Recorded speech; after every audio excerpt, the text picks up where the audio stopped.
I've been obsessed with heart since I was a child, and my urge to kill has only grown stronger. My father sent me to medical school for that very reason, so I could satisfy my perverse curiosity by dissecting corpses.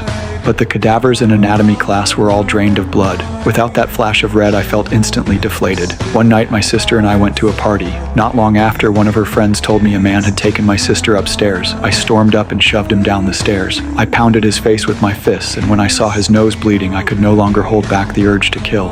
I noticed a fruit knife on the table beside us. Just as I reached for it, my sister rushed over and stopped me. To keep my murderous impulses in check, my father would often take me hunting, but that day he suddenly suffered a myocardial infarction. I lifted him up and ran to the hospital. Because we got him there in time, he wasn't in immediate danger. Yet strangely, although the nurse gave him his injections on schedule every day, his condition didn't improve. In fact, he seemed to get worse. Then one day, passing a ward, I saw the nurse who had been giving my father his shots offering comfort to a patient's family, and she flashed an eerie smile. Because I study serial killer cases often, I immediately suspected something was off. When the nurse wasn't in the office that day, I slipped in and in a folder found newspaper clippings about dead people, including the patient who had just died in the next ward. I took the vial the nurse had been injecting into my father to the school lab for testing. A short time later, the results came back. The potassium nitrate level was dangerously high.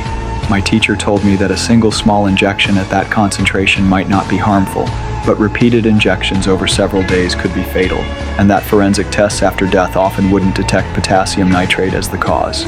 Everything suddenly clicked. The nurse was a hidden serial killer.